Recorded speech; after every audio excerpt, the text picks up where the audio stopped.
El fuego, primera parte. Lo intenté, me duché, me quité las manchas de barro y aquella agua salobre, me puse ropa limpia, me cepillé el pelo.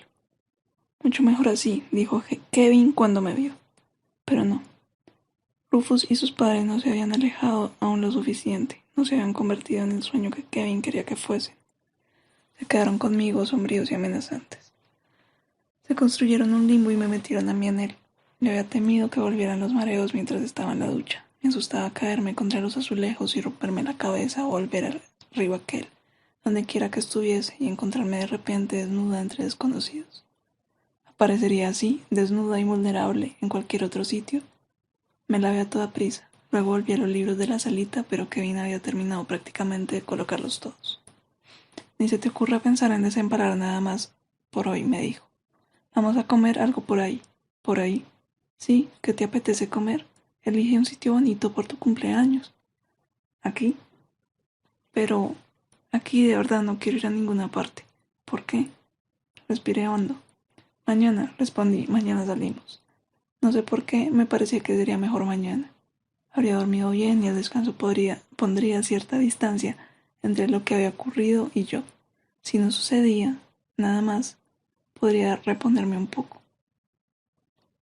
Te haría bien salir de aquí un rato, dijo Kevin. No, escucha. No, nada me haría salir de casa aquella noche, si yo podía evitarlo. Kevin me miró unos instantes, debí parecerle tan asustada como lo estaba en realidad. Cogió el teléfono y encargó pollo y unas gambas. Pero quedarme en casa tampoco me hizo sentir bien. Cuando llegó la comida, cuando ya estábamos comiendo y yo me sentía más tranquila, la cocina comenzó a volverse borrosa. De nuevo empezó a debilitarse la luz y yo a sentir aquel mareo. Me aparté de la mesa, pero no intenté ponerme de pie. No creo que lo hubiera logrado. ¿Dana? No respondí. ¿Volvió a pasar? Creo que sí. Me quedé sentada, muy quieta, intentando no caerme de la silla. El suelo parecía estar más lejos de mí de lo que debiera. Alargué el brazo para agarrarme a la mesa y estabilizarme, pero antes de llegar a tocarla, la mesa había desaparecido, y el suelo distante parecía oscurecerse y mutar. El linoleo se convirtió en madera, y había una alfombra, y la silla en la que yo estaba sentada desapareció. Parte 2. Cuando se me pasó el mareo, me encontré sentada en una cama pequeña, protegida por una especie de dosel reducido, en color verde oscuro. A mi lado había un pequeño pedestal de madera con un cortaplumas viejo y desgastado, unas cuantas canicas y una vela encendida en una palmatoria de metal. Tenía ante mí a un niño pelirrojo, Rufus. El niño estaba de espaldas a mí y no había advertido mi presencia. Llevaba en una mano una vara de madera con un extremo quemado y echando humo. El fuego había alcanzado, por lo que parecía, las cortinas de la ventana. El niño estaba de pie, mirando cómo las llamas engullían la tela en su avance. Durante unos instantes yo también me limité a mirar. Luego me espabilé, aparté el chiquillo, agarré las cortinas por el extremo que no se había quemado y las arranqué. Al caer, las cortinas asfixiaron algunas de las llamas y dejaron expuesta la ventana entreabierta. Las recogí rápidamente y las tiré por la ventana. El niño me miró. Después fue hacia la ventana y miró al exterior. Yo hice lo mismo, esperando que las cortinas no hubieran caído en el tejado de un porche o demasiado cerca de alguna pared. En la habitación había una chimenea. La veía ahora, que era demasiado grande. Podía haber tirado las cortinas al fuego y dejar que se quemaran allí, sin correr riesgos. Fuera estaba oscuro. Cuando salí de mi casa el sol no se había puesto todavía, pero en ese lugar estaba oscuro. Veía las cortinas un piso más abajo, ardiendo, encendiendo la noche solo lo justo para comprobar que estaban en el suelo y a cierta distancia de la pared más cercana. Aquel acto impetuoso no había provocado ningún daño. Podía irme a casa sabiendo que había evitado un problema por segunda vez, porque ahora, esperaba yo, me iría a casa. Mi primer viaje había terminado tan pronto como el niño quedó a salvo, y había terminado también a tiempo de salvarme a mí. Sin embargo, ahora, mientras aguardaba, me di cuenta de que en esa ocasión no iba a tener tanta suerte. No me encontraba mareada, percibía con nitidez la habitación, no había duda de que era real. Miré a mi alrededor sin saber qué hacer. El miedo que me había acompañado desde casa se reavivó. ¿Qué me sucedería si, en esta ocasión, no regresaba inmediatamente? ¿Y si me quedaba abandonada allí, donde quiera que estuviese aquella casa? No tenía dinero, no tenía ni idea de cómo regresar. Miré por la ventana hacia la oscuridad, intentando tranquilizarme, pero aquella no era, sin embargo, una visión tranquilizadora. No se veían las luces de ninguna ciudad. No había ninguna luz en absoluto, y aún así no percibía un peligro inminente. Donde quiera que estuviese, había un niño conmigo, y un niño podría responder a mis preguntas con más soltura que un adulto. Le miré y él me miró a mí con curiosidad y sin miedo. No era Rufus, ahora lo veía. Tenía el mismo pelo rojo y la misma constitución liviana, pero era más alto. Estaba claro que tenía 3 o 4 años más. Suficiente, pensé, como para saber que uno no debe jugar con fuego. Si no hubiera prendido las cortinas de su habitación, yo ya podría estar en casa. Fui hacia él, le quité el palo y lo lancé a la chimenea. Te tendrían que atizar con uno de estos antes de que quemes la casa entera, le dije. Lamenté aquellas palabras en el mismo momento de decirlas. Necesitaba la ayuda de aquel niño. Y, a pesar de todo, ¿quién sabía en qué lío me había metido? El niño dio un paso atrás, asustado. Si me pones una mano encima, se lo digo a mi padre. En un acento inconfundible del sur, y antes de apartar de mí aquel pensamiento, comencé a preguntarme en qué parte del sur podría estar, a 3.000 o 5.000 kilómetros de casa. Si estaba en el sur, las 2 o 3 horas de diferencia explicarían que ya hubiera oscurecido. Pero donde quiera que estuviese, lo último que quería era encontrarme con el padre de aquel crío. El hombre podría mandarme a la cárcel por allanamiento o simplemente pegarme un tiro por entrar en su casa. Ahora yo tenía un motivo claro de preocupación. No había duda de que el niño podría contarme alguna otra cosa más, y lo hizo. Si mi destino era quedarme allí atrapada, tenía que averiguar cuánto me fuese posible. Por peligroso que pudiera parecerme en quedarme allí, en casa de un hombre que podía dispararme en cualquier momento, me parecía más peligroso aún salir y empezar a caminar sin rumbo en la mitad de la noche, sin saber nada. Si el niño y yo hablábamos en voz baja, podríamos mantener una conversación. Olvídate de tu padre, le dije suavemente. Vas a tener que explicarle muchas cosas cuando veas las cortinas quemadas. El niño pareció desmoralizarse, encorvó los brazos y se giró para mirar hacia la chimenea. De acuerdo, pero ¿tú quién eres?, preguntó. ¿Qué estás haciendo aquí? Así que él tampoco lo sabía. No es que esperase que lo supiera, la verdad, pero daba la impresión de que se encontraba a gusto conmigo y estaba mucho más tranquilo de lo que yo lo hubiera estado a su edad si de pronto apareciera un desconocido en mi habitación. Seguramente, ni siquiera me habría quedado tan tranquila en la habitación. Si el niño hubiera sido tan tímido como lo era yo a su edad, habría conseguido que me matara. ¿Cómo te llamas?, le pregunté. Rufus. Le miré fijamente unos instantes. Rufus. Sí, ¿qué tiene de malo? Ojalá supiera qué tenía de malo. ¿O qué estaba pasando? Nada, nada, respondí. Mira, Rufus, mírame. ¿Tú me habías visto antes? No. Aquella era la respuesta correcta, la respuesta razonable. Intenté aceptarlo a pesar de su nombre y de su cara que tan familiar me resultaba. Pero el niño al que yo había sacado de río podría haberse convertido en ese niño, en cuestión de 3 o 4 años. ¿Recuerdas una vez que casi te ahogas?, pregunté sintiéndome idiota. El niño frunció el ceño y me miró con interés. Eras más pequeño, le dije. Tendrías unos 5 años más o menos. ¿No te acuerdas? ¿En el río? Pronunció aquellas palabras en voz baja y con cautela, como si él mismo no se lo creyera. ¿Te acuerdas? Entonces, ¿eras tú? Me estaba ahogando, sí. Me acuerdo de aquello. ¿Y tú? Yo no sé si entonces conseguiste verme. Me da la impresión de que fue hace muchísimo tiempo. Para ti. No, ahora me acuerdo de ti. Te vi. No dije nada, no le creía. Me preguntaba si aquello solo era lo que yo quería oír, aunque no tenía ningún motivo para mentir. Estaba claro que yo no le asustaba. Por eso me pareció que te conocía, dijo. No me acordaba bien, tal vez por la manera en que te vi. Se lo dije a mi madre y ella dice que no pude verte así, como estaba. ¿Y cómo estabas? Bueno, con los ojos cerrados, con los... Me detuve, el niño no mentía, estaba soñando.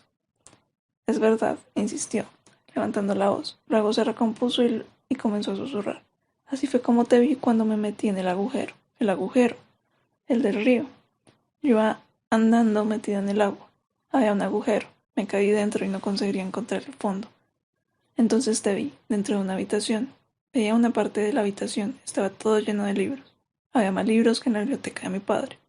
Tú llevabas pantalones, como un hombre, como ahora. Creí que eras un hombre. Muchas gracias. Pero esta vez no pareces un hombre, pareces una mujer con pantalones. Suspiré. Muy bien, no te preocupes por eso. Siempre que te acuerdes de que fui yo quien te sacó del río. De verdad, sabía que tenías que ser tú. Callé confundida.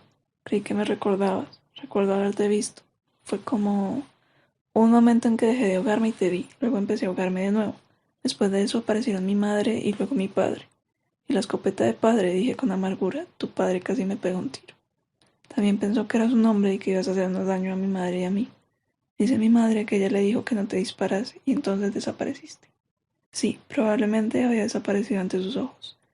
¿Qué habría pensado la mujer? Le pregunté dónde te habías ido, dijo Rufus. Ella se puso muy nerviosa y dijo que no lo sabía. Volvió a preguntar al cabo de un rato y me pegó, y ella nunca me pega. Esperé, casi segura de que me preguntaría eso mismo, pero no dijo nada más. Solo sus ojos conservaban una expresión interrogativa y yo busqué una respuesta que darle. ¿Dónde crees que fui, Rufus? El niño suspiró decepcionado. Entonces, ¿tú tampoco me lo vas a decir? Sí, yo te lo explicaré lo mejor que pueda, pero primero respóndeme tú. Dime a dónde crees que fui. Daba la impresión de que estaba decidiendo qué hacer, si decírmelo o no. Pues a la habitación aquella, dijo al fin. A la habitación de los libros. ¿Eso crees o volviste a verme? No, no te vi. ¿Tengo razón? ¿Regresaste allí? Sí, volví a casa y asusté a mi marido casi tanto como supongo que asusté a tus padres. Pero ¿cómo conseguiste llegar y cómo llegaste aquí? Así, dije, chasqueando los dedos.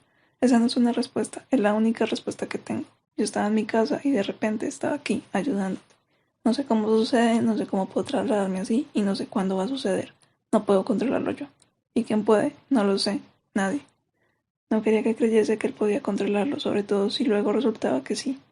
Pero, ¿cómo es? ¿Qué fue lo que vio mi madre que no quiso contarme? Probablemente lo mismo que vio mi marido. Él dice que cuando vine aquí simplemente me desvanecí, desaparecí, y luego volví a aparecer. Se quedó pensando. ¿Desapareciste? ¿Como el humo, quieres decir? El miedo asomó a sus ojos, como un fantasma. Como el humo, más bien, no te vayas a pensar que soy un fantasma, los fantasmas no existen. Eso es lo que dice mi padre, y lleva razón, pero mi madre dice que ella una vez vio a uno. Conseguí guardarme mi opinión, su madre, a fin de cuentas. Además, probablemente yo era el fantasma de su madre. Ella tenía que encontrar alguna explicación a mis desapariciones. Me pregunté cómo lo habría explicado a su marido, más dado al realismo. Pero aquello no tenía importancia. Lo que me preocupaba entonces era que el niño estuviera tranquilo. Tú estabas en peligro, le dije, y yo vine a ayudarte. 2 veces. ¿Te parezco una persona de la que hay que tener miedo? No, creo que no. Se quedó mirándome un buen rato. Luego se acercó a mí, alargó un brazo titubeante y me tocó con la mano tiznada.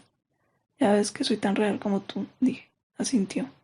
Ya sabía que lo eras, con las cosas que has hecho. Tenías que hacerlo. Mi madre dijo que ella también te tocó. Seguro que sí. Me froté el hombro donde la mujer me había provocado aquel cardenal con sus golpes desesperados. Durante un momento me confundió el escozor. Me obligó a recordar que el ataque había tenido lugar solo unas horas antes, y sin embargo el niño era unos años mayor. Entonces era un hecho. De algún modo mis viajes atravesaban el tiempo, además de la distancia.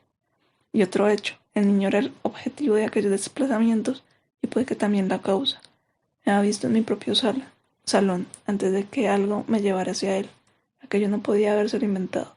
Pero yo no había visto nada en absoluto, ni había sentido nada más que malestar y desorientación. Mi madre dijo que cuando me sacaste del agua fue como lo del segundo libro de los reyes, dijo el niño. ¿El qué? Donde Eliseo echó aire en la boca del niño muerto y el niño volvió a la vida. Mi madre dijo que ella había intentado detenerte cuando vio lo que estabas haciendo, porque eras una negra que no había visto nunca. Y entonces se acordó del segundo de Reyes. Yo estaba sentada en la cama, me volví a mirarle, pero no vi nada en sus ojos aparte de interés y la emoción del recuerdo. ¿Dijo que yo era qué? Pregunté. Una negra desconocida, tanto ella como mi padre estaban seguros de que no te habían visto antes. ¿Eso es todo lo que se le ocurre decir después de verme salvar la vida de su hijo? Rufus frunció el ceño. ¿Por qué? Le miré fijamente. ¿Qué tiene de malo? Preguntó. ¿Por qué te has enfadado?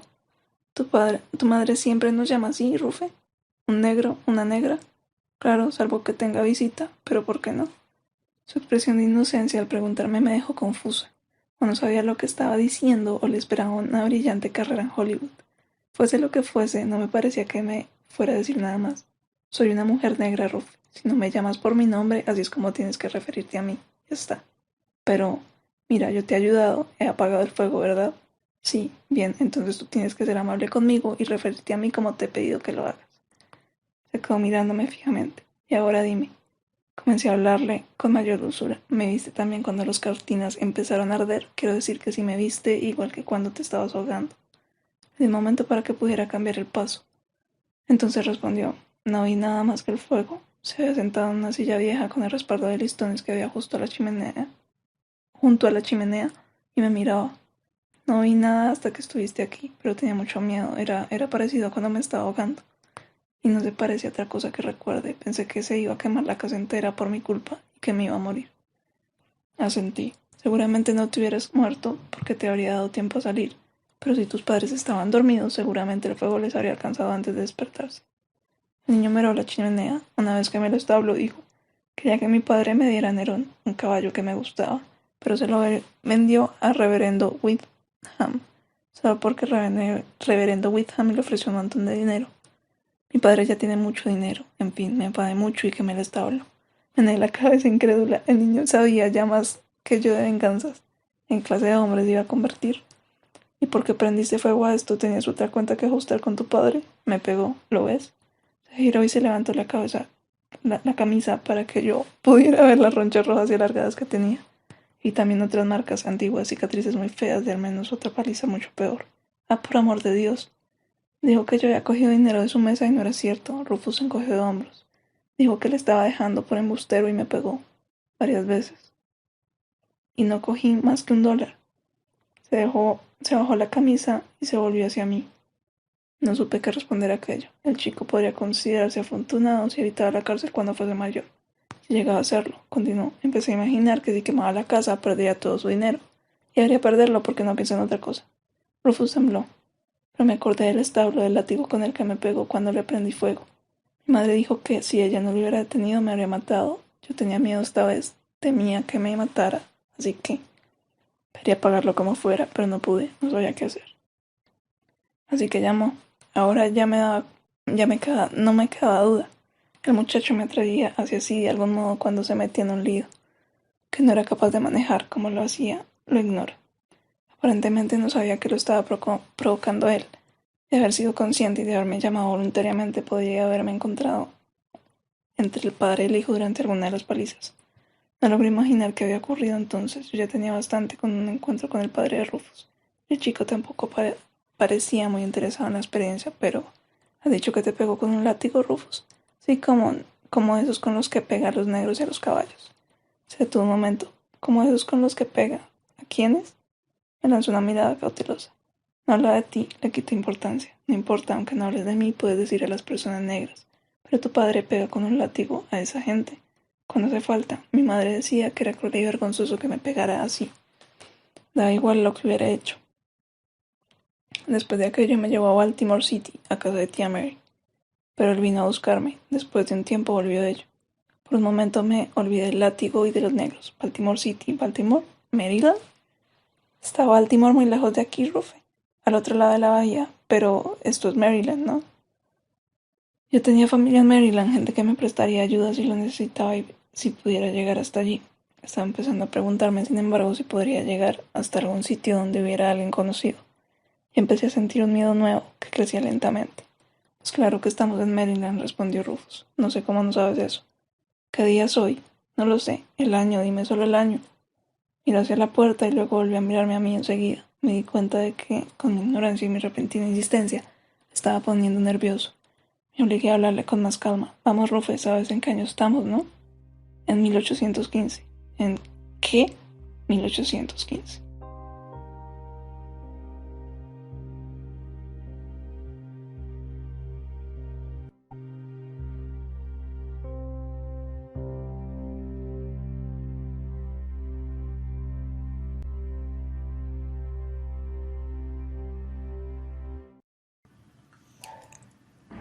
Me quedé sentada sin moverme. Respiré hondo, intentando calmarme, intentando creerle. Le creía. No estaba ni la mitad de sorprendida de lo que tendría que haberlo estado. Ya había aceptado el hecho de que viajaba en el tiempo, pero estaba más lejos de casa de lo que había creído. Yo sabía por qué el padre de Rufus empleaba el látigo con negros y caballos. Alcé la mirada y vi que el niño se había levantado de la silla y se había acercado más a mí. «¿Pero qué pasa?», preguntó.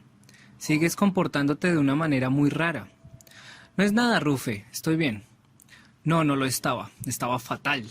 ¿Qué iba a hacer? ¿Por qué no había vuelto a casa? Aquello podía terminar convirtiéndose en mi tumba si me quedaba mucho tiempo. ¿Estamos en una plantación?, pregunté. La plantación Wailing. Mi padre es Tom Wailing. Wailing.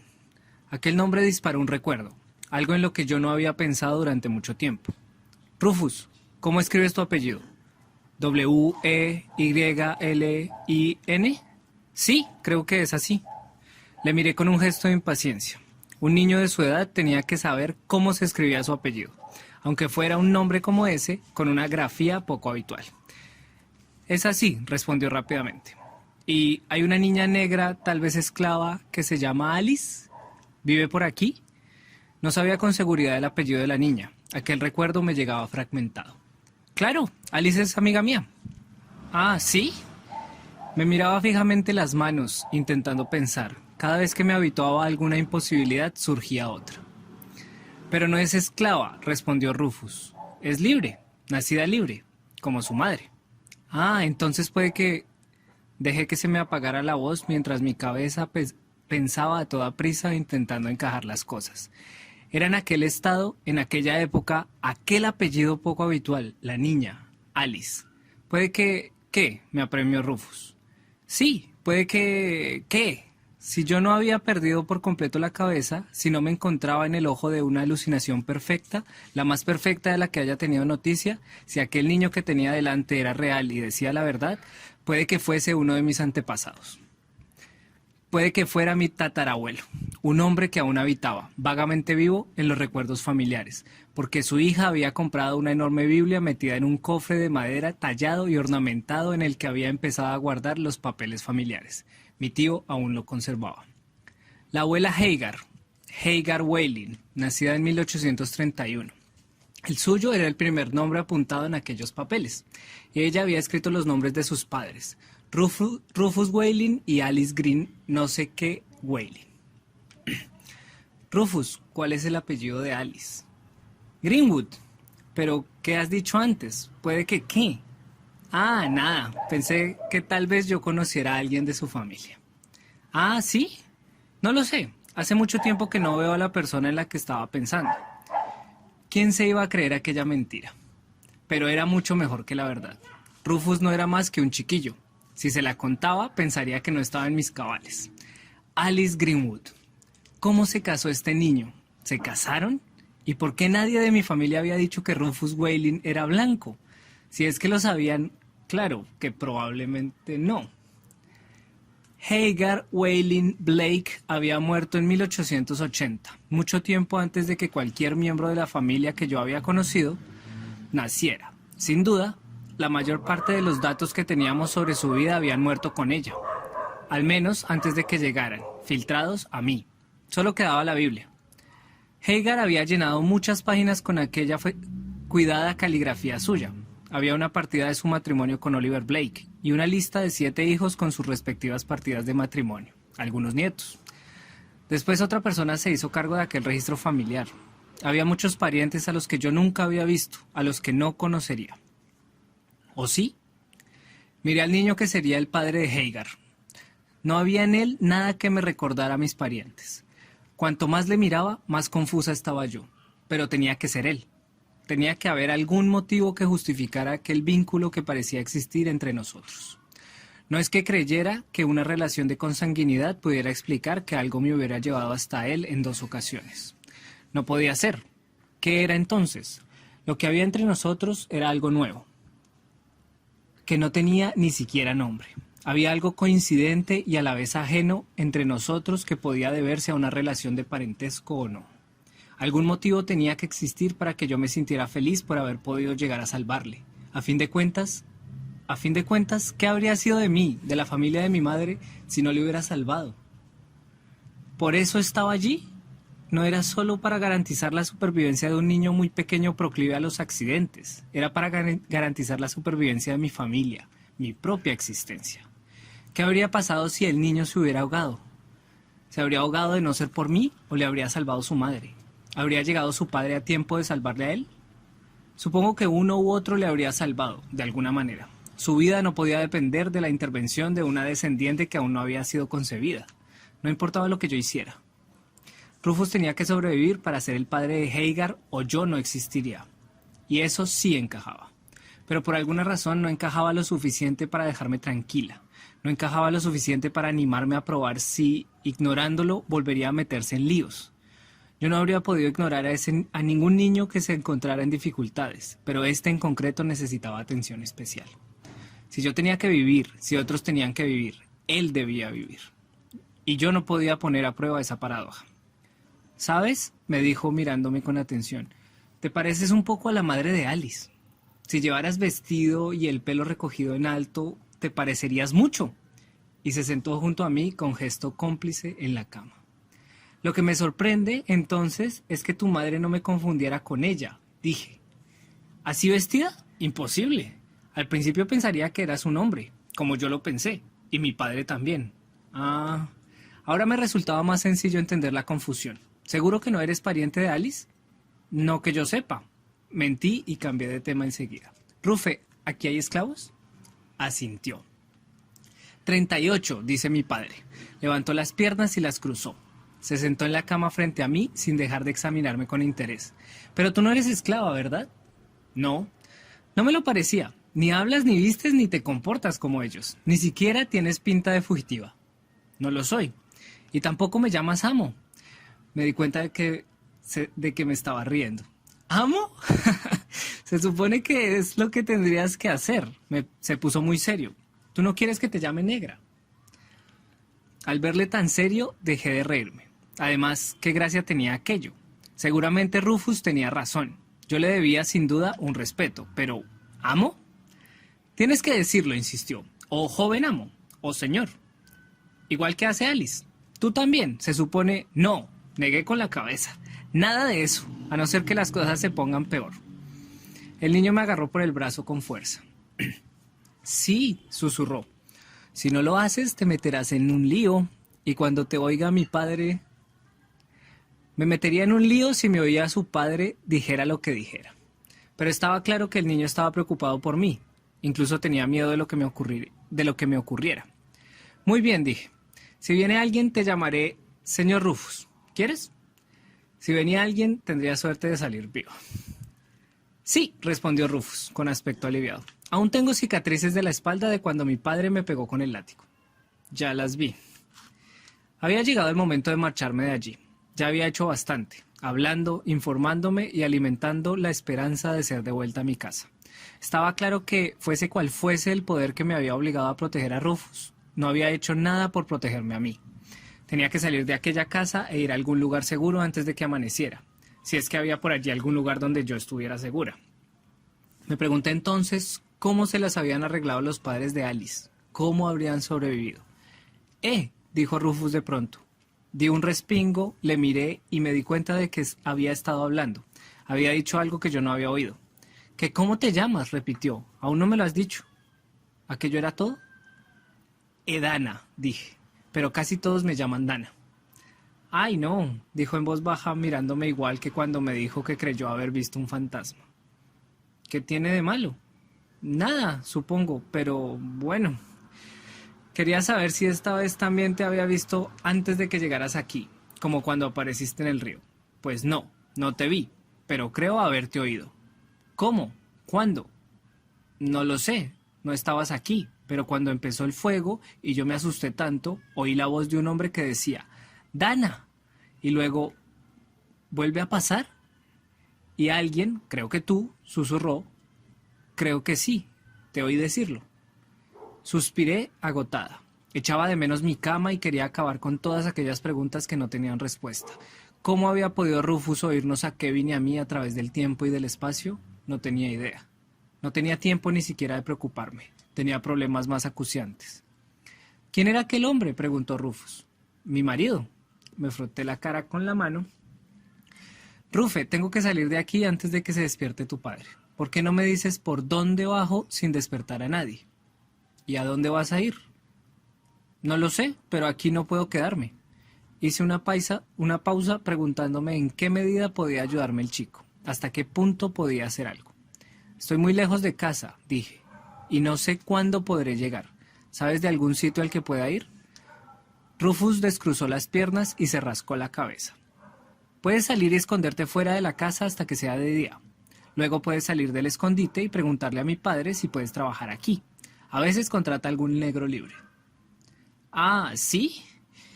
¿Y si tú fueras libre y de raza negra? ¿Crees que querrías trabajar para él? Apartó la mirada de mí y negó con la cabeza. Creo que no, a veces es bastante malo. ¿Hay algún lugar donde pueda ir? Pensó un poco más. Podrías ir al pueblo y buscar trabajo allí.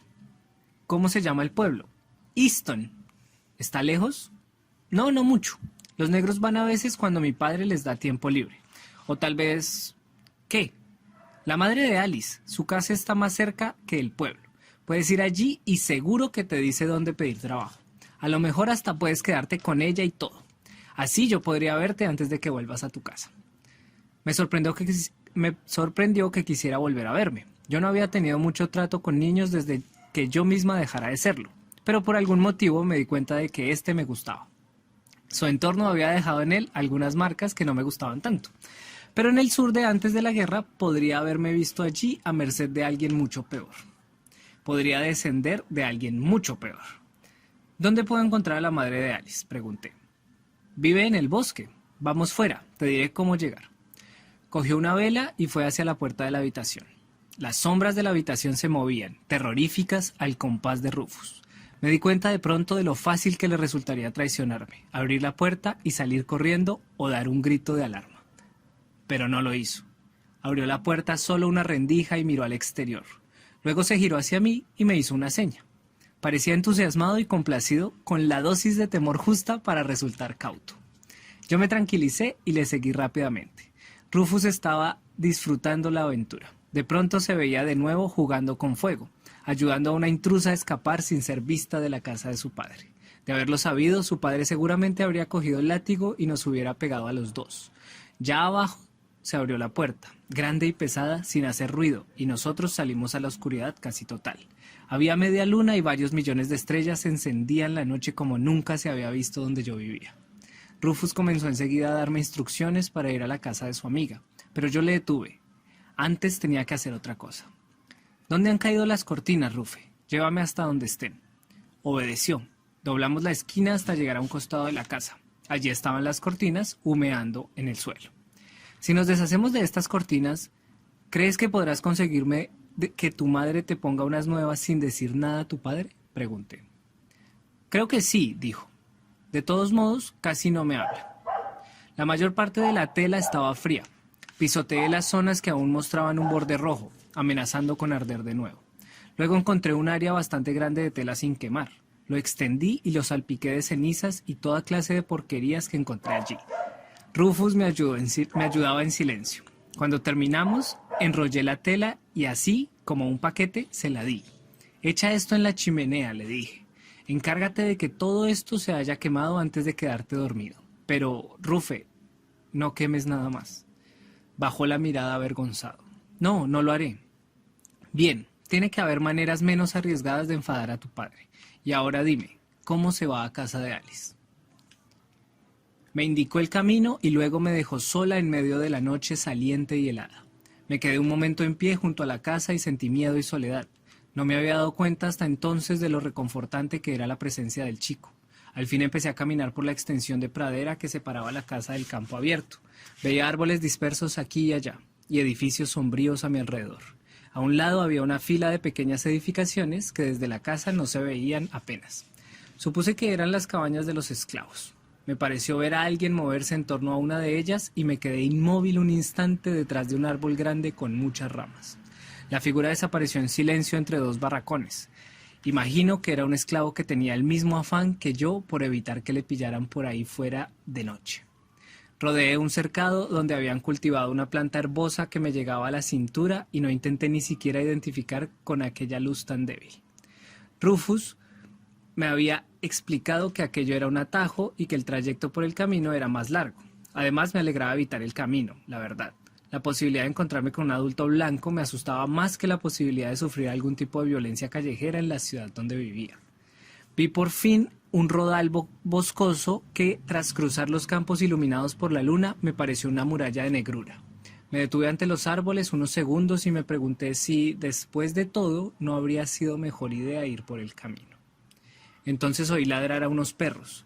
Por el sonido no estaban muy lejos. Y presa de un súbito temor, me adentré en la masa de árboles, atravesando la zona donde estaban los más jóvenes. Se me ocurrió que habría espinas. hiedra venenosa, culebras. Lo pensé, pero no me detuve. Me pareció que sería peor una jauría de perros asilvestrados a una jauría de perros de caza entrenados para rastrear a los esclavos que se fugaban. El bosque no era tan oscuro como me había parecido. Una vez que se me habituaron los ojos a aquella luz tenue, pude ver algo. Árboles altos y tenebrosos, árboles por todas partes. Mientras caminaba me preguntaba cómo podía estar segura de que avanzaba en la dirección correcta. Ya era suficiente. Me di la vuelta con la esperanza de ser aún consciente de lo que aquello significaba y volví sobre mis pasos en dirección a la plantación. Era una mujer de ciudad. Llegué sin problemas a la plantación y giré a la izquierda, en dirección donde Rufus había dicho que había un camino. Lo encontré y comencé a caminar por él, intentando oír a los perros. Pero ya solo rompían el silencio de la noche algunas aves nocturnas o algunos insectos. Grillos, un búho o algún otro pájaro cuyo nombre no conocía. Me ceñí al borde del camino, intentando controlar mi nerviosismo y rezando por volver a casa. Algo atravesó el camino, tan pegado a mí que casi me rozó la pierna. Me quedé inmóvil, demasiado aterrada hasta para gritar. Luego me di cuenta de que no había sido más que un animalillo al que yo habría asustado, un zorro, tal vez, o un conejo. Me di cuenta de que me estaba tambaleando un poco, me tambaleaba como si estuviera mareada. Me caí de rodillas, deseando desesperadamente que aquel mareo se hiciera más intenso, que tuviera lugar de transferencia. Había cerrado los ojos. Cuando los abrí, el camino embarrado y los árboles seguían allí. Agotada, me puse en pie y seguí caminando. Cuando llevaba un rato andando, comencé a preguntarme si me habría pasado la cabaña sin darme cuenta, y empecé a oír ruidos. Esta vez no eran pájaros ni animales ni nada que pudiera identificar a la primera. Pero fuera lo que fuera aquello, se estaba acercando. Me llevó demasiado tiempo advertir que eran caballos que venían por el camino, despacio, y se estaban acercando a mí. Justo a tiempo me lancé a los matorrales. Me quedé allí quieta, escuchando, temblando levemente, preguntándome si me habrían visto los jinetes. Entonces los tuve a la vista, unas siluetas oscuras que se movían despacio y avanzaban en la que seguramente era la dirección de la casa de los Wailing. Pasarían de largo y seguirían hacia allí. Y si me veían, lo mismo me cogían prisionera y me llevaban con ellos. Se daba por hecho que uno era esclavo solo por ser negro, a no ser que pudiera demostrar que era libre, a no ser que tuviera un documento que certificara su libertad. Los negros sin papeles eran presa fácil para cualquier blanco, y aquellos jinetes eran blancos. Podía distinguirlos a la luz de la luna, cuando se acercaron. Luego viraron y se adentraron en el bosque a unos metros de distancia de donde yo estaba. Yo observaba y esperaba sin moverme lo más mínimo, hasta que pasaron de largo. 8 hombres blancos que salen a dar un paseo a caballo en medio de la noche. 8 hombres blancos que se adentran en los bosques en la zona donde se suponía que estaba la cabaña de Greenwood. Tras un momento de indecisión, me puse en pie y los seguí, avanzando con cuidado de árbol en árbol. Sentía miedo de ellos, pero al mismo tiempo me alegraba de que hubiera allí una presencia humana.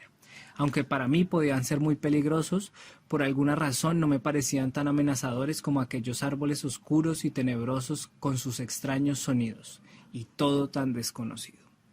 Tal y como me había esperado, los hombres me guiaron hacia una pequeña cabaña de troncos que estaba en un claro del bosque, iluminada por la luna. Rufus me había dicho que podía llegar a la cabaña de Greenwood yendo por el camino, pero no me había explicado que la cabaña estaba algo apartada y desde el camino no se veía. Y es que tal vez no fuera así. A lo mejor aquella cabaña era de otra familia, y en el fondo esperaba que así fuera, porque si los habitantes de aquella cabaña eran negros, casi seguro que estaban en peligro. 4 de los jinetes desmontaron y fueron hacia la puerta, que golpearon y patearon. Como nadie respondía, 2 de ellos intentaron echarla abajo. La puerta parecía recia. Daba la impresión de que cualquiera de aquellos hombres se rompería un hombro antes de lograr que cediera. Pero parece que el cerrojo que le habían puesto no era muy resistente. Oí el sonido de la madera al astillarse y la puerta que se abría. Los 4 hombres se apresuraron a entrar y un instante después salieron de la cabaña 3 personas a empujones. A 2, un hombre y una mujer, los cogieron los jinetes que se habían quedado fuera. Parece que esperándolos, que ya habían desmontado. La tercera persona era una niña vestida con una prenda larga de colores claros. Esta pudo tirarse al suelo y escapar porque los hombres no le prestaron atención.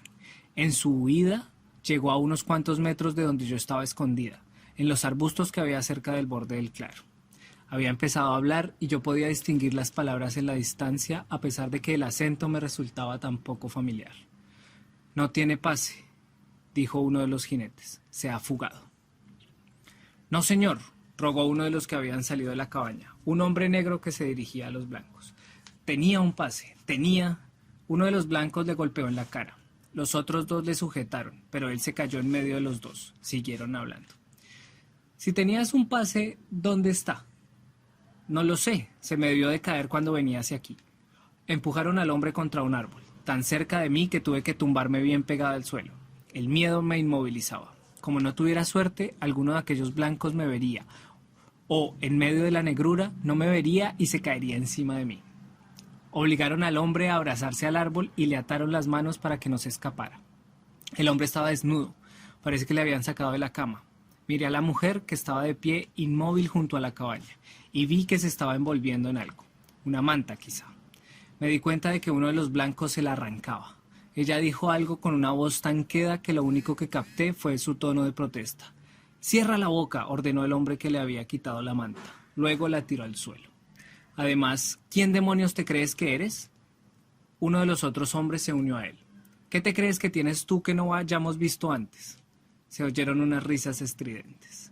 Hemos visto más y mejor, añadió otro. Después más obscenidades, más risas. El hombre estaba ya atado al árbol. Uno de los blancos fue hasta su caballo para coger lo que resultó ser un látigo. Los hizo restallar en el aire, aparentemente para divertirse. Luego cruzó con él la espalda al hombre negro. El hombre tembló, pero no emitió más sonido que un grito ahogado. Aguantó varios latigazos más sin gritar, pero yo oía su respiración entrecortada. Le costaba respirar. A su espalda, su hija sollozaba pegada a la pierna de la madre, pero la mujer seguía callada, igual que su marido. Abrazó a la criatura y se quedó inmóvil con la cabeza baja, apartando la vista. Fue entonces cuando la fortaleza del hombre se quebró. Comenzó a gemir, a emitir un sonido grave que retorcía las entrañas, un sonido que le arrancaban contra su voluntad. Al final empezó a gritar. Podía, literalmente, oler el sudor del hombre y oír sus jadeos entrecortados, sus gritos, los cortes que le producía el látigo, todos y cada uno de ellos. Veía cómo se retorcía, convulsionándose, estirando la soga, sin parar de gritar. Se me revolvió el estómago. Tuve que hacer un esfuerzo para quedarme quieta y callada. Porque no paraban de una vez. «Por favor, señor», rogó el hombre. «Por amor de Dios, señor, por favor». Cerré los ojos y tensé los músculos intentando controlar las ganas de vomitar. Había visto en la televisión y en el cine cómo pegaban a la gente. Había visto ese sustituto de la sangre demasiado rojo corriéndoles por la espalda. Había oído sus gritos bien ensayados, pero nunca había estado tan cerca, nunca había olido su sudor ni había oído suplicar y rezar, avergonzado delante de su familia y de sí mismo.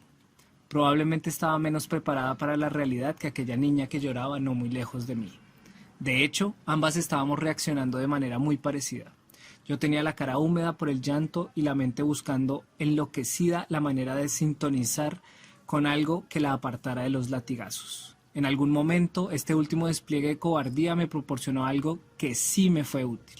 Un nombre para aquellos blancos que habían salido a montar a caballo en medio de la noche por el sur de antes de la Guerra de Secesión, echando abajo las puertas de las casas y apaleando o torturando a los negros. Patrullas, grupos de jóvenes blancos que mantenían el orden entre los esclavos. Patrullas, los antecesores del Ku Klux Klan. El hombre dejó de gritar. Al cabo de un momento levanté la vista y vi que los patrulleros le estaban desatando. Continuó apoyado en el árbol, aunque ya le habían quitado la soga, hasta que uno de los patrulleros tiró de él y le ató las manos por delante. Luego, sin soltar el otro extremo de la soga, el patrullero se subió al caballo y empezó a alejarse, casi arrastrando tras él a su cautivo. El resto de la patrulla también montó y le siguió, salvo uno que estaba discutiendo con la mujer en voz baja. Evidentemente, la discusión no fue por el camino que deseaba el hombre, porque antes de seguir a los demás golpeó a la mujer en la cara de la misma manera que habían pegado antes a su marido. La mujer cayó al suelo, el patrullero se marchó y la dejó allí. La patrulla fue hacia el camino, con su cautivo tambaleándose, y avanzó en diagonal hacia la casa de Wheeling. Si hubiera vuelto exactamente por el mismo camino por el que habían ido, habrían pasado por encima de mí o me habrían sacado de mi escondrijo. Tuve suerte, pero había sido una estúpida por acercarme tanto. Me pregunté si el hombre que habían capturado pertenecía a Tom Whaling. Eso podría explicar la amistad de Rufus con la niña, Alice. Bueno, suponiendo que esa niña fuera Alice, y que esa fuera la cabaña. Lo fuera o no, la mujer, inconsciente y abandonada, necesitaba ayuda. Me puse en pie y fui hacia ella. La niña, que estaba arrodillada junto a ella, dio un salto como para salir corriendo. «Alice», dije suavemente, y ella se detuvo y me miró ajustando su visión a la negrura, de modo que era Alice. Estas gentes eran mi familia, eran mis parientes, mis antepasados, y este lugar podría ser mi refugio.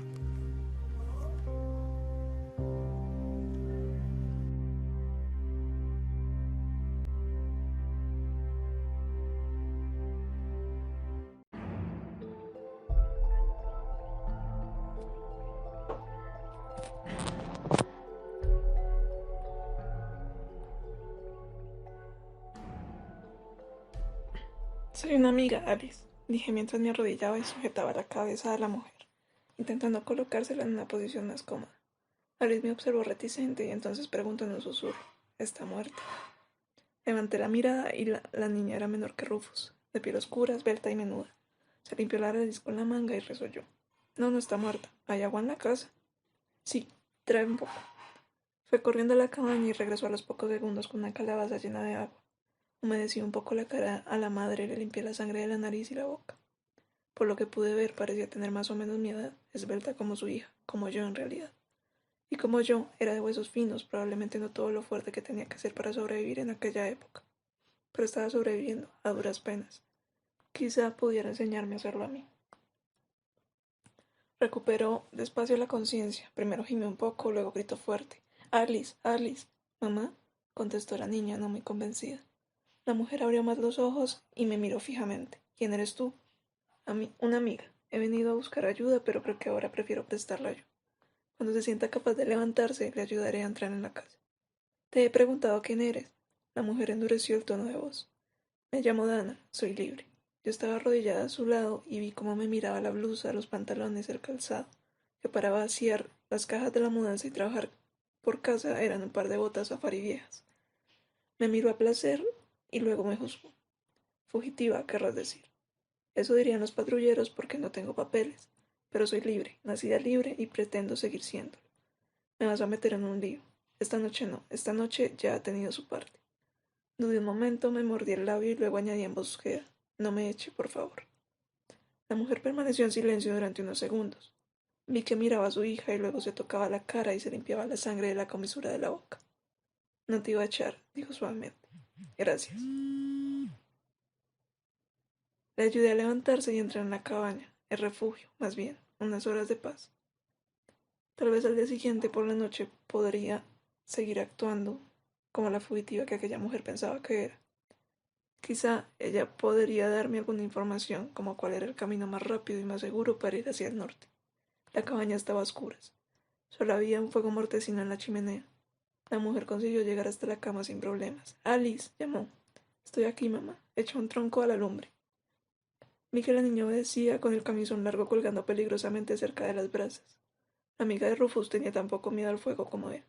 Rufus, su nombre trajo consigo todo el miedo y la confusión y las ganas de volver a casa. ¿De verdad tendría que recorrer toda la distancia hasta cualquier estado del norte para encontrar la paz? Y si lo hacía, ¿qué tipo de paz iba a hacer? El norte restringido era mejor para los negros que el sur esclavizado, pero no mucho. ¿Por qué has venido aquí?, preguntó la mujer. ¿Quién te ha enviado? Miré hacia el fuego y fruncí el ceño. Lo vi moverse a mi espalda, seguramente poniéndose algo de ropa. «El niño», dije en voz baja. «Rufus Whaling».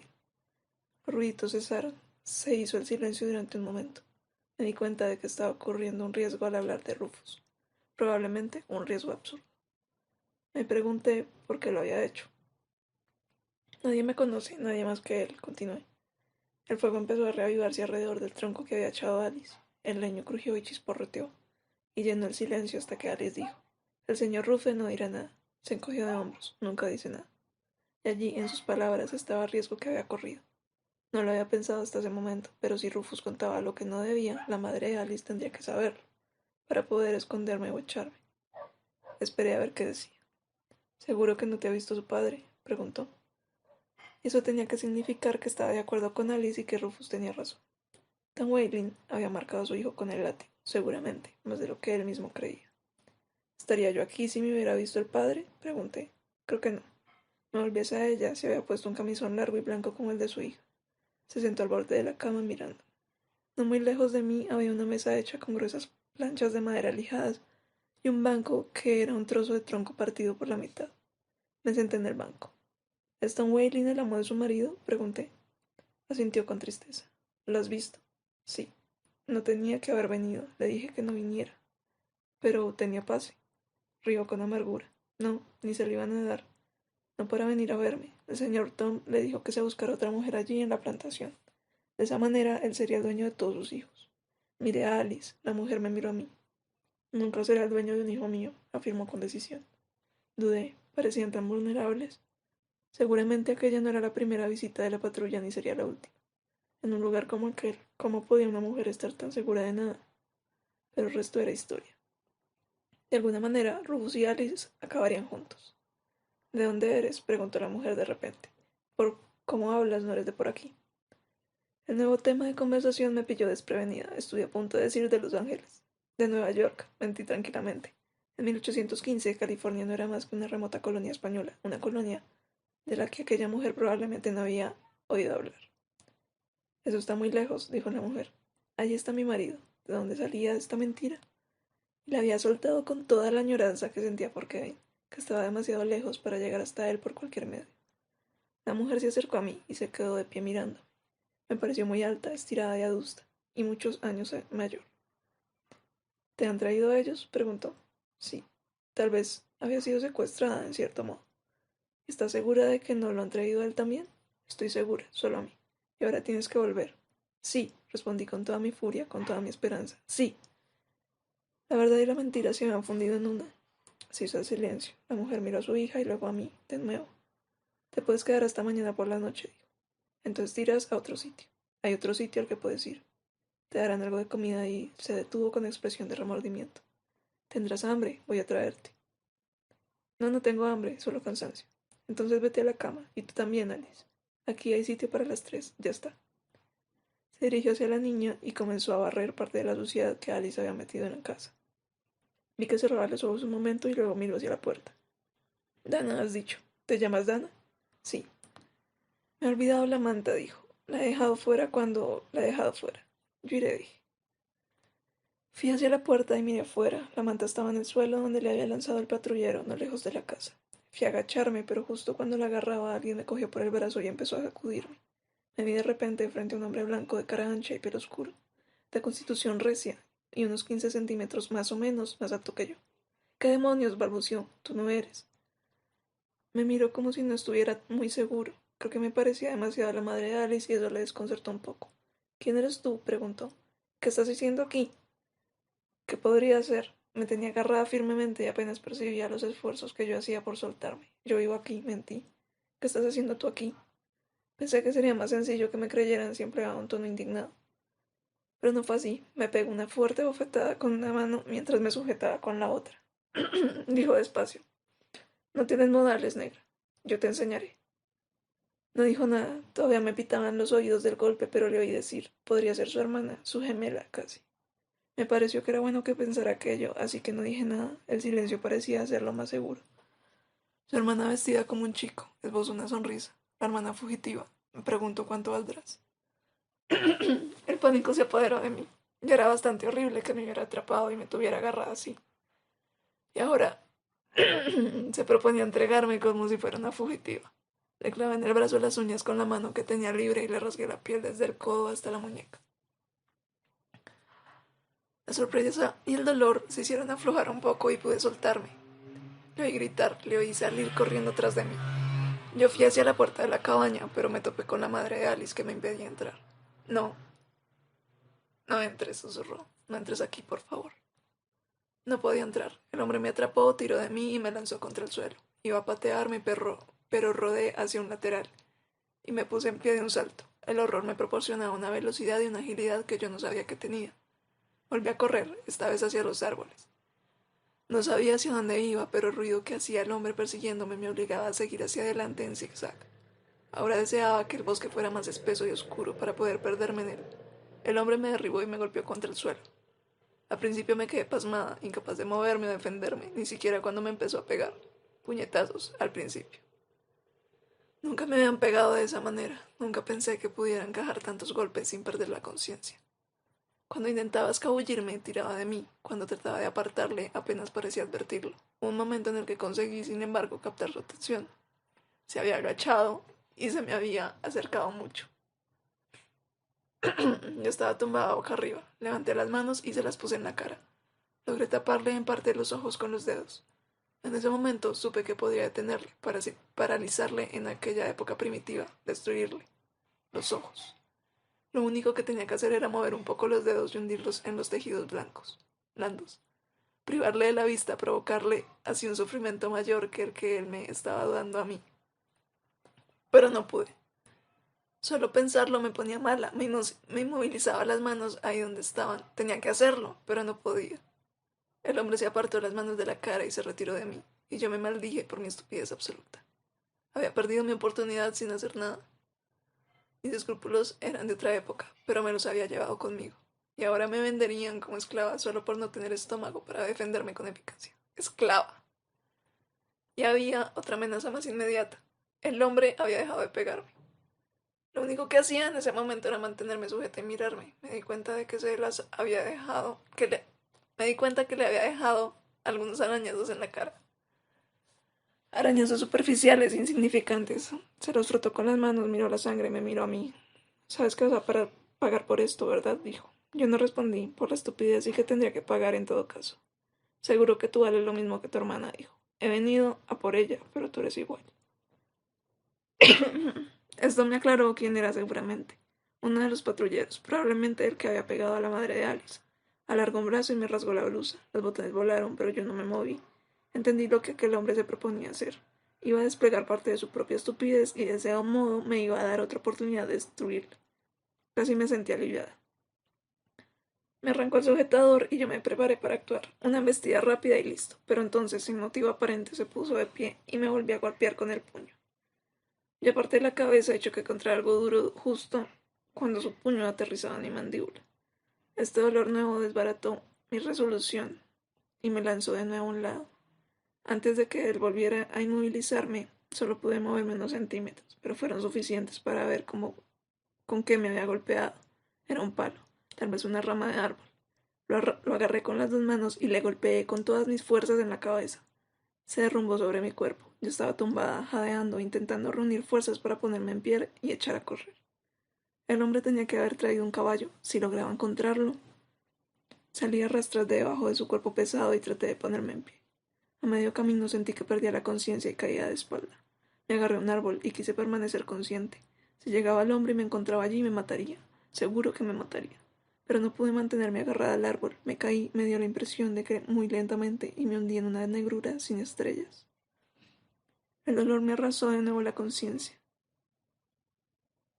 Al principio era lo único de lo que era consciente. Me dolía todo el cuerpo. Luego vi sobre mí una cara borrosa, la cara de un hombre, y me entró el pánico.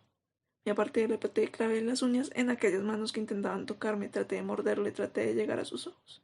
Ahora sí era capaz de hacerlo. Ahora era capaz de hacer cualquier cosa. ¡Dana! Me quedé petrificada. Mi nombre. Ningún patrullero sabía cómo me llamaba. ¡Dana! Mírame, por el amor de Dios. Kevin. Era la voz de Kevin. Miré hacia arriba y logré enfocar, por fin, su rostro. Estaba en casa, estaba tumbada en mi propia cama, ensangrentada y sucia, pero a salvo. ¡A salvo! Kevin estaba casi encima de mí, sujetándome, manchando con mi sangre y con la suya.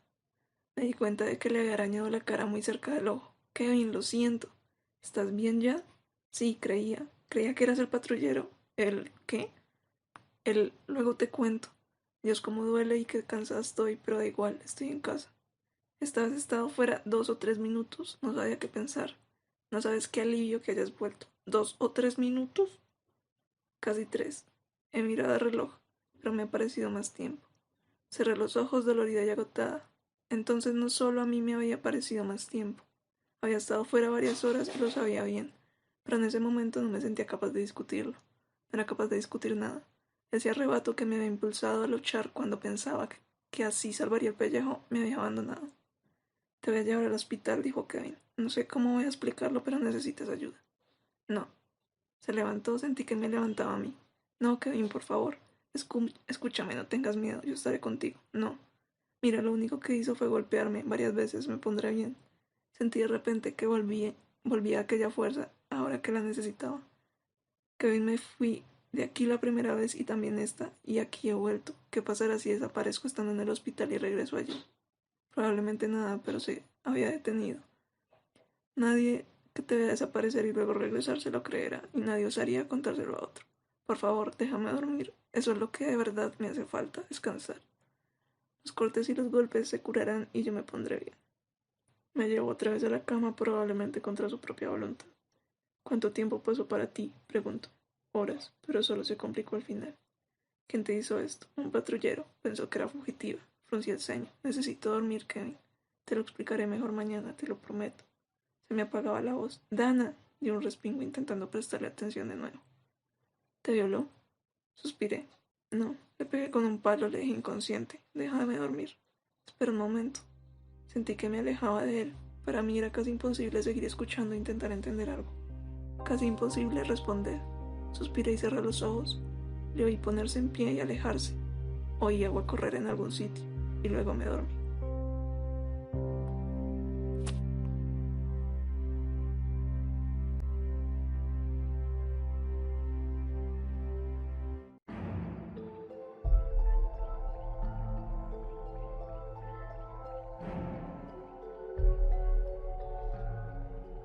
Cuando desperté, a la mañana siguiente, cuando aún no había amanecido, estaba limpia.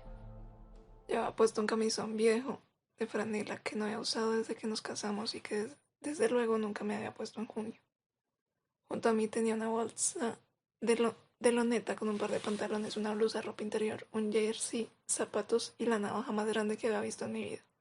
Tenía la bolsa atada a la cintura con un trozo de cuerda. Al otro lado estaba Kevin, todavía dormido. Se despertó cuando le di un beso. «Aún estás aquí», dijo con un tono inconfundible de alivio y me abrazó, recordándome con dolor los cardenales. Entonces se dio cuenta, me soltó y encendió la luz. «¿Cómo te encuentras?» «Bastante bien», me incorporé y me levanté de la cama y conseguí permanecer en pie unos instantes. Luego volví a la cama. «Se está curando». «Bien, has descansado, te estás curando y ya puedes contarme qué demonios te ocurrió y que eres un patrullero porque no hago más que pensar en la policía de tráfico». Recordé lo que había leído. Un patrullero era un hombre blanco, normalmente joven, con frecuencia pobre o a veces borracho. Miembro de un grupo de hombres como él, organizados para mantener a los negros a raya. ¿Qué? Los patrulleros se encargaban de que los esclavos estuvieran por la noche donde tenían que estar y de castigar a los que no lo estaban. Perseguían a los que se habían fugado. Les pagaban por ello. A veces lo único que hacían era agitar el ambiente y divertirse un poco aterrorizando a personas que no tenían derecho a defenderse. Kevin se apoyó en un codo y me miró. ¿De qué estás hablando? ¿Dónde estabas? En Maryland, en algún punto de la orilla este, si no entendí mal a Rufus. ¿Maryland? ¿A 5.000 kilómetros de aquí? ¿En cuánto tiempo? ¿Un par de minutos? Más de 5.000 kilómetros, más que cualquier distancia en kilómetros. Cambié de postura para aliviar la presión sobre un cardenal que me dolía más que los otros. Deja que te lo cuente todo. Recordé toda la historia y se la conté con detalle, como había hecho la vez anterior. También esta vez me escuchó sin interrumpirme, y en esta ocasión, cuando terminé, se limitó a mover la cabeza. «Esto es cada vez más absurdo», suspiró. «Para mí no». Me miró de soslayo. «Para mí es cada vez más creíble, y no me gusta. No quiero estar ahí en medio, no quiero entender cómo puede pasar, pero real. Duele demasiado para no serlo. Y mis antepasados, por Dios. Tal vez. Kevin, ¿puedo enseñarte la Biblia?» «Pero ya has visto la Biblia. Ya sabías que la historia de esa gente y sus nombres que eran de Maryland, sabías. ¿Y qué demuestra eso? Que he tenido alucinaciones y me he puesto a juguetear con los nombres de mis antepasados. Me gustaría que pudiera sentir parte de este dolor que debe ser una alucinación mía». Me puso un brazo sobre el pecho, apoyándolo en una zona donde no había cardenales. Al cabo de un rato dijo: «¿De verdad crees que puedes viajar en el tiempo, retroceder más de un siglo, desplazarte casi 5.000 kilómetros y ver a tus antepasados muertos?» Me revolví incómoda. «Sí», dije en voz baja. «Por raro que suene, por raro que te parezca, ha sucedido así. Y burlándote no me estás ayudando mucho». «No me estoy burlando». Eran mis antepasados. Hasta ese maldito parásito patrullero se dio cuenta de que la madre de Alice y yo nos parecíamos. Y no dijo nada. Te voy a decir una cosa. No puedo actuar como si no tuviera nada que ver con ellos. No puedo permitir que les pase nada, ni al niño ni a la niña, si puedo impedirlo de algún modo. No vas a poder, hagas lo que hagas. Kevin, por favor, tómate esto en serio. Eso hago y haré todo lo que pueda para ayudarte. Pues créeme, suspiró. Justo lo que acabas de decir. ¿Qué? No puedo actuar como si no lo creyera. A fin de cuentas, cuando desapareces de aquí tienes que ir a algún lugar. Y si ese lugar es el que tú crees, el sur de antes de la guerra de secesión, entonces tengo que encontrar la forma de protegerte mientras estás aquí. Me acerqué más a él, aliviada, contenta incluso a pesar de una aceptación tan poco entusiasta. Se había erigido de pronto en mi ancla, mi asidero con mi propio mundo. No podía imaginarse lo mucho que lo necesitaba ahí, firme a mi lado. No sé si eso es posible. Una mujer negra sola, ni siquiera un hombre negro. No sé si puede estar a salvo en ese lugar, dije.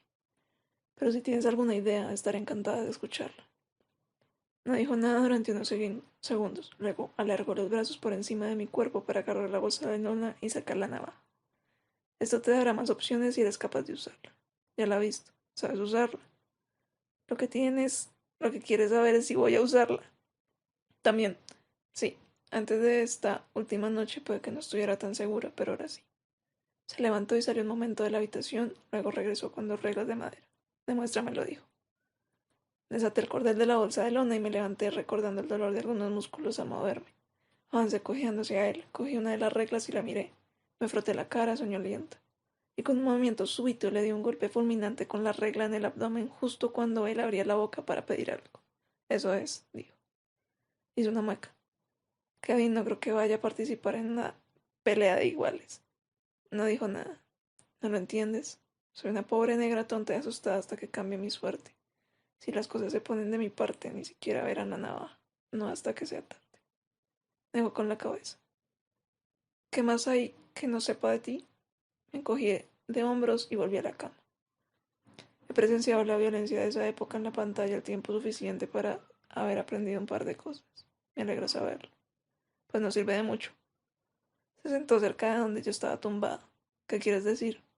La mayoría de la gente que rodea a Rufus sabe lo que es la violencia de verdad mejor de lo que todos los guionistas actuales lo sabrán en toda su vida. Eso es discutible. No creo que pueda sobrevivir allí, ni con una navaja ni con una pistola. Inspiró profundamente. Mira, si te vuelven a arrastrar hacia allí, no puedes hacer otra cosa, tienes que intentar sobrevivir. No puedes dejar que te maten sin más. No, no me matarán, a no ser que sea lo suficientemente idiota.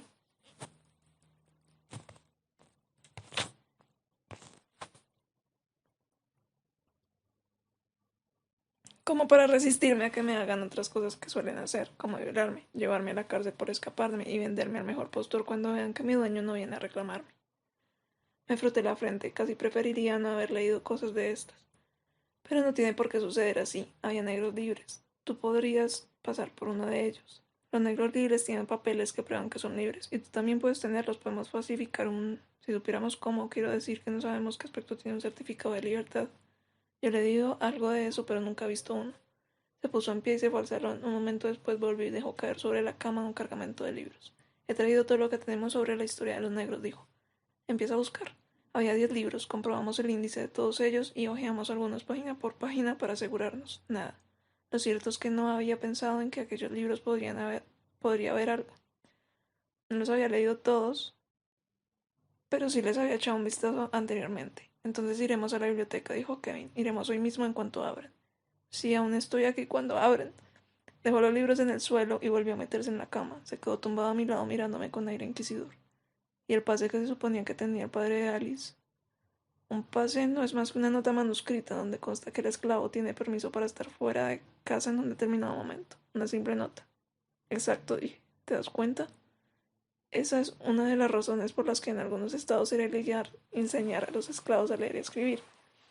Porque podían escaparse escribiendo sus propios permisos. Algunos escaparon así. Me levanté, fui al despacho de Kevin y cogí una libreta pequeña y un bolígrafo del escritorio, y el atlas grande de su estantería. Voy a arrancar la hoja de Maryland, le dije cuando volví al dormitorio. Adelante, ojalá tuviera un atlas de carreteras.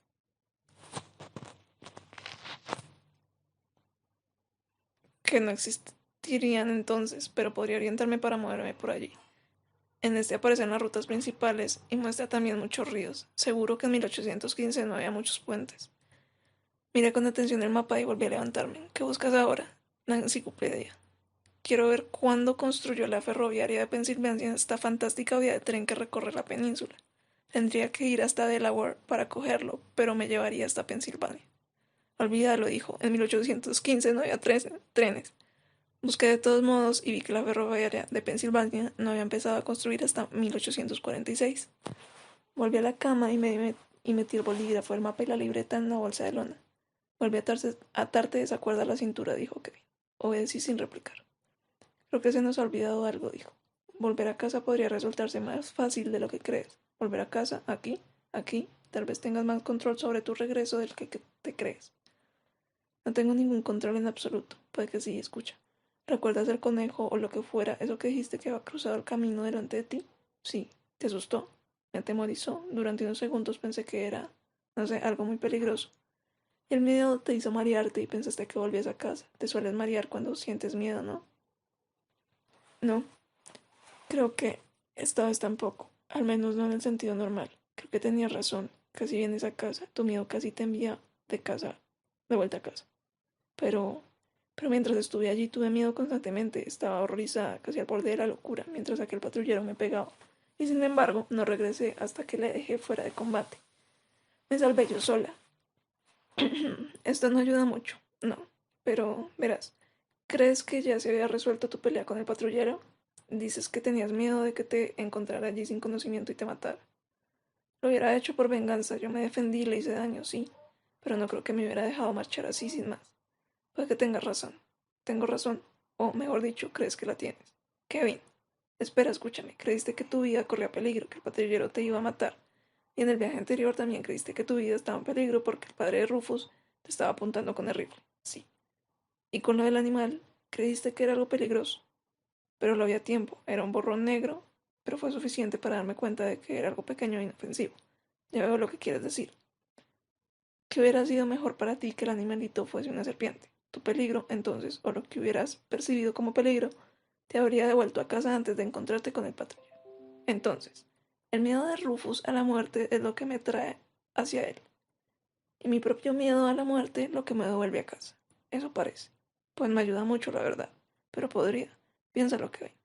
Si aquello de lo que tengo miedo no es verdaderamente peligroso, si es un conejo en lugar de una serpiente, me quedo donde estoy. Si es peligroso, puede matarme antes de volverme a casa. Y volver a casa lleva un rato, te lo aseguro. Hay que pasar el mareo o la náusea. Segundos. Segundos que aumentan cuando algo está a punto de matarte. No podría ponerme por mi propia voluntad en una situación de peligro con la esperanza de volver a casa antes de que caiga el hacha. ¿Y si me meto en algún lío por accidente? Desde luego no quedaría esperando con los brazos cruzados hasta que llegara la salvación, porque entonces podría volver hecha pedazos. Sí, ya veo lo que quieres decir. Suspiré. Así que cuanto más lo pienso, más difícil me resulta creer que podría sobrevivir a estos viajes. Aunque no fueran muchos más. A un lugar como ese. Hay demasiadas cosas que pueden torcerse. No sigas. Mira, tus antepasados sobrevivieron a esa época. Sobrevivieron con menos ventajas de las que tú tienes. Y tú no eres menos que ellos. En cierto sentido, sí. ¿En qué sentido? En la fuerza, la resistencia. Para sobrevivir, mis antepasados tuvieron que enfrentarse a muchas cosas a las que yo no podría. Muchas más cosas. Ya sabes a qué me refiero. No, no lo sé, dijo con tono de fastidio. Te estás hundiendo en una actitud que podría resultar suicida si no le pones remedio. Pero es, des- pero es que es de suicidio de lo que hablo, Kevin. De suicidio o algo peor. Por ejemplo, podría haber utilizado esa navaja anoche con el patrullero si lo hubiera llevado. Le podría haber matado. Eso habría terminado con la amenaza de peligro inminente que se cernía sobre mí y entonces yo no habría vuelto a casa. Pero si los amigos de ese patrullero llegan a pillarme, me habrían atado. Y si no, habría ido a por la madre de Alice. Igual fueron, a pesar de todo. Así que, o habría muerto yo o habría causado la muerte a otra persona inocente. Pero el patrullero estaba tratando de... Se detuvo, me miró, ya veo. Bien. Se produjo un largo silencio y me abrazó. ¿Me parezco al patrullero? No. ¿Y tengo el aspecto de alguien a cuyo lado volverías desde donde quiera que estuvieses? Necesito que estés aquí para volver a ti. Eso ya lo he comprobado. Me miró pensativo un momento. Sigo volviendo.